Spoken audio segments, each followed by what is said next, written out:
What happens when Joy Behar thinks she has complete control of a live interview, only to discover that the guest sitting across from her refuses to be intimidated.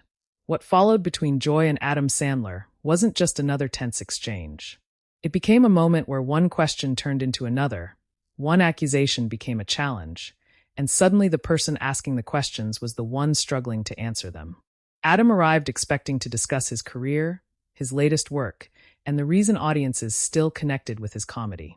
Instead, Joy pushed harder and harder, apparently believing he would simply smile, laugh, and move on. But Adam's response caught everyone off guard. He didn't raise his voice. He didn't walk away. He simply pushed back, and eventually, Joy reached a point nobody expected. Before this confrontation was over, she would make a decision that stunned the entire studio. And the reason she walked away is even more shocking.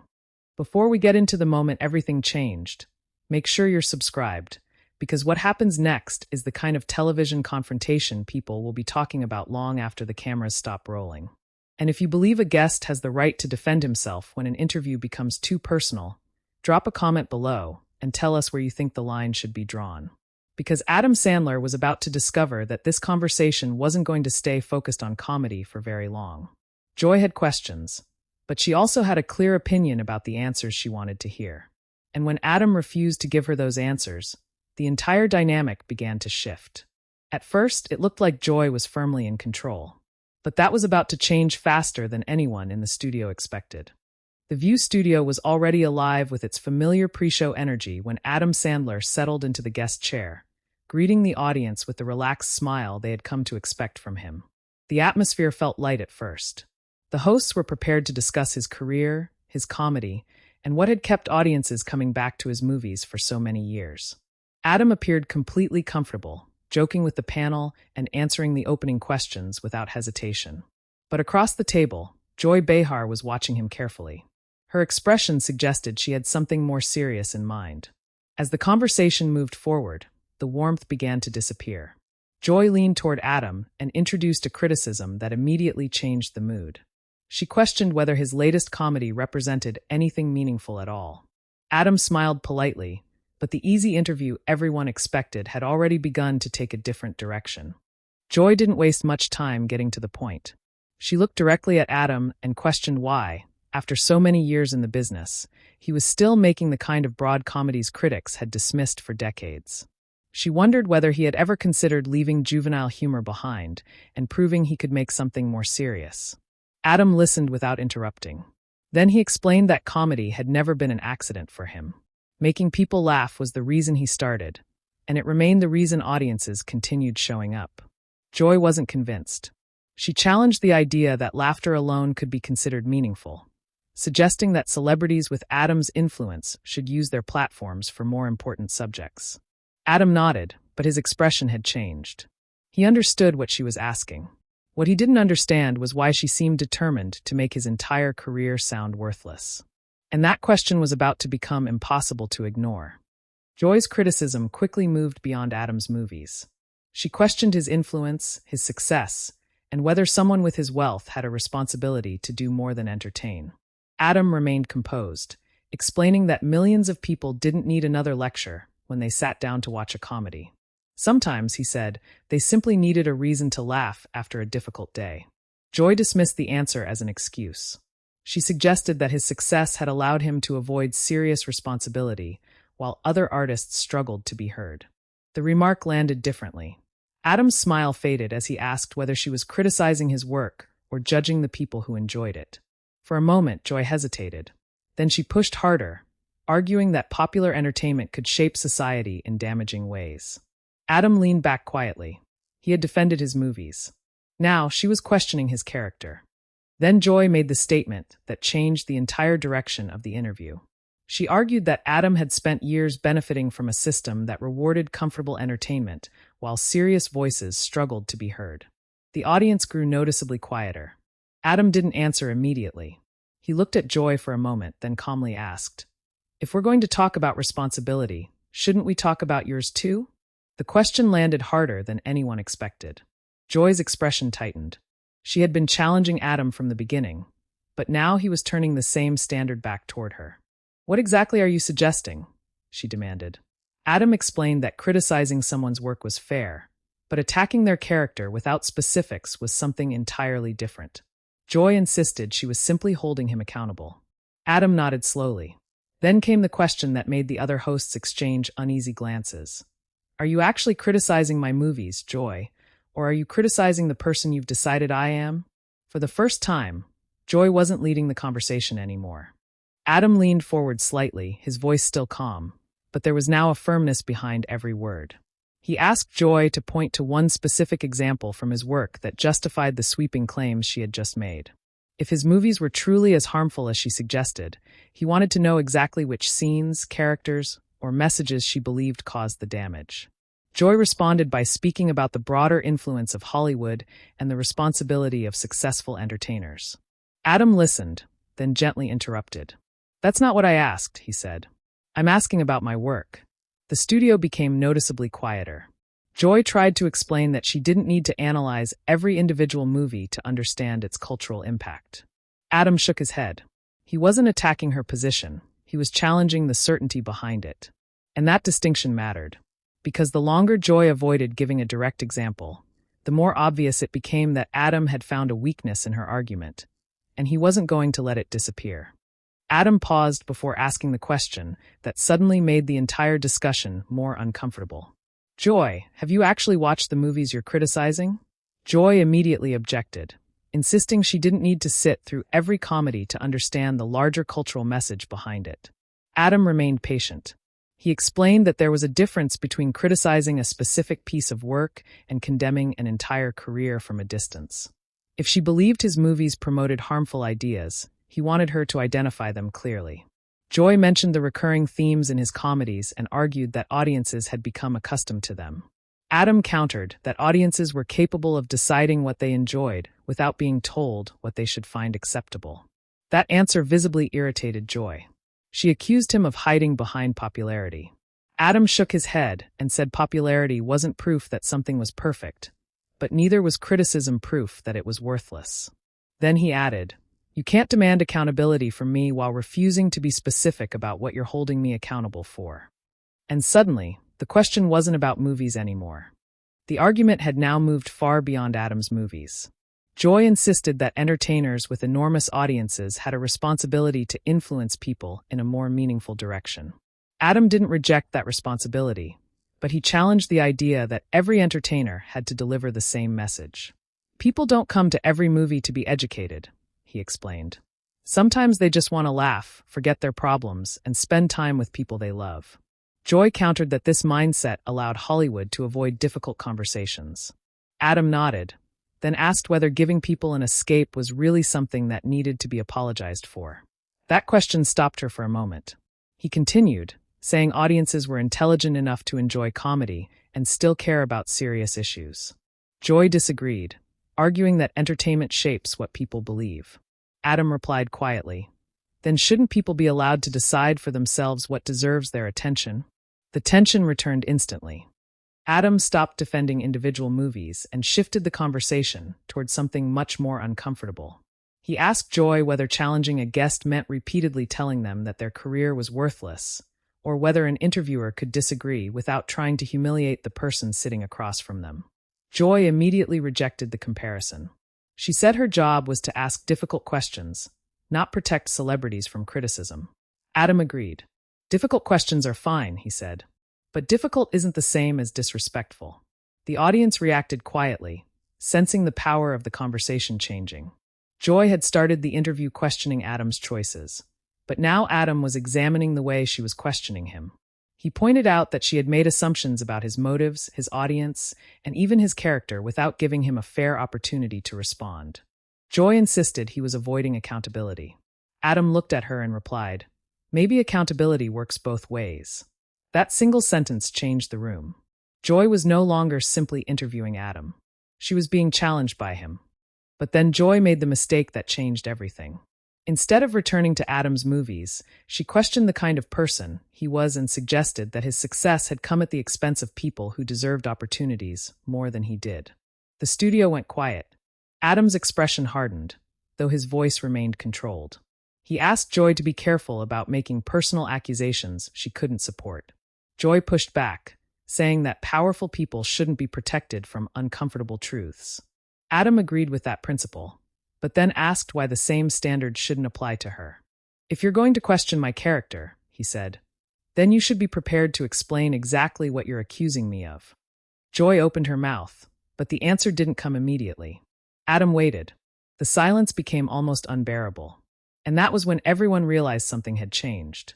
Joy had spent the entire interview putting Adam on trial. Now Adam was asking her to defend her own case, and she wasn't prepared for it. Joy's patience finally appeared to snap. Instead of answering Adam's challenge directly, she went after him personally. She questioned how someone who had built a fortune from broad comedy could sit there and lecture her about responsibility. She suggested that his success had made him disconnected from the struggles faced by ordinary people and accused him of hiding behind a harmless comedian image. The accusation changed Adam's expression completely. He had tolerated criticism of his movies, his style, even his choices. But now Joy was questioning his character and suggesting motives she hadn't established. "That's a pretty serious accusation," Adam said quietly. Joy didn't back down. She argued that celebrities like him needed to be challenged because audiences trusted them. Adam nodded slowly and replied that challenging someone was different from assigning intentions to them without evidence. Joy interrupted before he could finish. The room tightened again. She was no longer discussing comedy. She was discussing Adam himself. And Adam finally decided he was done simply absorbing the attacks. Adam didn't raise his voice. That was what made his response hit harder. He looked at Joy and calmly explained that he had never claimed his movies were perfect, and he had never expected everyone to enjoy them. But there was a difference between saying, "I don't like your comedy," and telling millions of people that the person making it was somehow damaging society. He pointed out that his movies employed actors, writers, directors, crew members, and countless people behind the scenes. He reminded Joy that entertainment was work, and that making people laugh wasn't something he considered beneath serious art. Then he added that he had spent years supporting causes and helping people without turning every act of kindness into a television performance. Joy immediately challenged him, accusing him of using his success as a shield. Adam shook his head. "I'm not asking you to admire me," he said. "I'm asking you to disagree with me without pretending you know my intentions." That response left Joy with nowhere easy to go. Joy leaned forward and insisted that Adam had walked into her workplace and disrespected her after she had simply challenged him. Adam listened, then asked one question that immediately changed the temperature in the studio. "Your workplace?" he repeated. Joy looked at him, clearly irritated by the tone. Adam explained that this wasn't anyone's personal kingdom. It was a television program, and every person at the table had a right to speak, disagree, and defend themselves. Joy fired back that she had earned her position after decades in television. Adam acknowledged that she had earned experience, but said experience didn't give anyone permission to demand unquestioned respect. "Respect has to work both ways," he said. The audience reacted quietly. Joy appeared stunned that he had challenged the very authority she believed protected her. Adam remained seated, refusing to match her anger. But then Joy made another accusation, and this time her voice carried something different. Less confidence, more frustration. Adam noticed it immediately. The conversation had reached a point where one more push could break everything apart. That final push came almost immediately. Joy's composure disappeared as she accused Adam of coming onto the show expecting everyone to admire him while refusing to accept even the smallest criticism. Adam tried to clarify that he had never objected to criticism. He objected to being personally attacked. But Joy cut him off before he could finish. Her voice rose as she insisted that she had every right to challenge anyone sitting across from her. Adam remained remarkably calm and told her that having the right to ask questions didn't mean she could control how someone responded. That sentence appeared to hit a nerve. Joy stood abruptly and demanded to know who Adam thought he was to lecture her on how to conduct an interview. The other hosts immediately became uneasy. Adam looked up at her and said quietly, "I'm not lecturing you. I'm defending myself." Joy shook her head, visibly furious. She accused him of turning the audience against her. Adam answered that nobody was forcing her to continue the conversation. For a moment, she simply stared at him. Then she made a decision that stunned everyone. Joy demanded that Adam take back what he had said, insisting that he had crossed a line by questioning her professionalism on live television. Adam didn't move. He told her he would gladly apologize if he had deliberately insulted her, but he wouldn't apologize for defending himself after spending the entire interview being attacked. Joy accused him of playing the victim, while Adam calmly reminded her that she had started the confrontation by questioning his career, his character, and the people who enjoyed his work. The exchange became faster, sharper, and more personal. Joy demanded respect because she had earned her place at the table. Adam replied that nobody's position made them immune from criticism. Then Joy pointed toward him and declared that he had gone too far. Adam looked at her and quietly said, "Maybe you should ask yourself why you're so angry that someone finally answered you." The studio fell silent. Joy stared at him for several seconds, visibly shaken. Then she reached for her microphone. Whatever happened next would change the entire interview. Joy grabbed at her microphone with visibly shaking hands and declared that she was finished with the conversation. The other hosts tried to calm things down, but Joy refused to slow down. She accused Adam of disrespecting her on her own program and said she wouldn't sit there while he turned the audience against her. Adam remained seated, watching her carefully. "Joy, nobody is making you stay," he said. The words seemed to make everything worse. Joy stared at him, then abruptly removed the microphone and placed it on the table. She said she was done pretending the conversation was productive and done giving someone a platform who had come onto the show only to challenge her authority. Adam quietly replied that he had come to discuss his work, not fight with her. Joy shook her head and walked away from the table. The audience erupted into stunned murmurs as she headed toward the exit. Then, just before disappearing, Joy stopped and turned around. "I'm done with this," she said. And with that, she walked off the set. For several seconds after Joy disappeared, nobody at the table seemed to know what to say. The energy that had filled the studio at the beginning was completely gone. Adam remained seated, staring toward the exit, looking more disappointed than victorious. The other hosts exchanged uncertain glances, trying to understand how a conversation about comedy had turned into a confrontation that ended with Joy walking away. One of them finally broke the silence and asked Adam whether he thought things had gone too far. Adam took a breath before answering. He said he never came there expecting an argument and never wanted Joy to leave. He simply believed that defending himself was reasonable after being repeatedly criticized on a personal level. That response created another uncomfortable silence. Because now the question wasn't whether Joy had walked away. It was why she felt she had to. And while everyone was still processing what had happened, something even bigger was beginning to unfold outside the studio. The confrontation was about to become far more than a tense television exchange. Adam finally addressed the room with the same calmness he had maintained throughout the confrontation. He said disagreement was never the problem. People could criticize his movies, question his choices, and even dislike his comedy. He could accept all of that. What he couldn't accept was being reduced to a stereotype and then attacked as though his intentions were already known.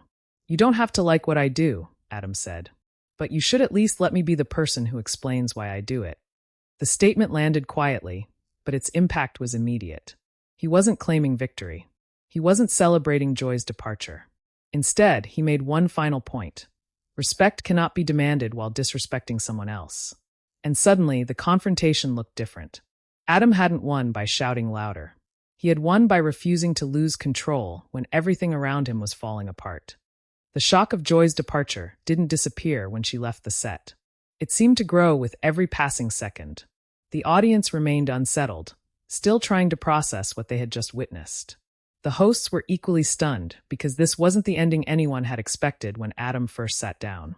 Joy had entered the conversation as the person controlling the questions, challenging Adam from every direction. Yet she was the one who ultimately walked away. Adam stayed where he was, refusing to celebrate the moment or turn it into a victory speech. That restraint made the situation even more striking. Then one of the hosts finally acknowledged the obvious. Joy had actually left. Adam nodded quietly, but the biggest question remained unanswered. Was she truly finished with the show, or had emotions simply taken control? Whatever the answer, the confrontation had already escaped the studio, and the public reaction was about to explode. Within hours, the confrontation became the subject of intense online debate. Clips and quotes from the exchange spread rapidly, with viewers dissecting every question, every pause, and every moment Joy appeared to lose control. Some argued that Adam had finally stood up to an interviewer who had pushed too aggressively. Others believed he should have ended the argument before it reached such a personal level. But one thing was impossible to deny. Everyone had an opinion. Social media filled with competing reactions, and the question dominating the discussion was simple: who actually crossed the line first? The more people revisited the confrontation, the more attention focused on Adam's unusual calmness. He hadn't shouted over Joy or tried to humiliate her. He simply refused to back down. And that made the fallout even bigger. Because now the argument wasn't just about Adam and Joy. It had become a debate about respect itself. The real power of the confrontation wasn't that Adam managed to silence Joy. It was that he refused to let anger decide how he responded. From the beginning, Joy appeared confident that she could control the direction of the conversation. She challenged his career, questioned his motives, and eventually attacked his character. Adam could have responded with the same intensity, but instead he kept bringing the discussion back to one simple principle: disagreement doesn't require disrespect. That became the defining lesson of the entire exchange. You can challenge someone without trying to destroy them. You can defend yourself without becoming the aggressor. And sometimes, the calmest person in the room ends up having the strongest position. Whether viewers believed Adam was completely right or thought he should have walked away sooner, the confrontation forced everyone to consider where criticism ends and personal attacks begin. And that is why this moment continued to resonate long after Joy left the table. In the end, the question isn't simply whether Adam Sandler pushed Joy Behar too far.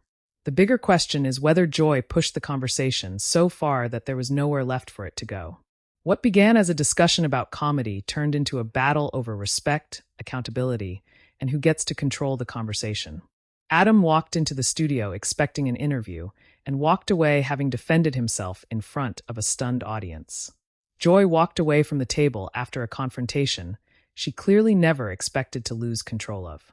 So now it's your turn. Was Adam right to stand his ground, or should he have ended the argument before it became personal? And do you think Joy was justified in walking away? Let us know what you think in the comments. If you enjoyed this story, make sure to subscribe for more unforgettable entertainment confrontations, and turn on notifications so you don't miss what happens next. Because sometimes the most shocking moment isn't what someone says. It's what happens when the other person finally refuses to stay silent.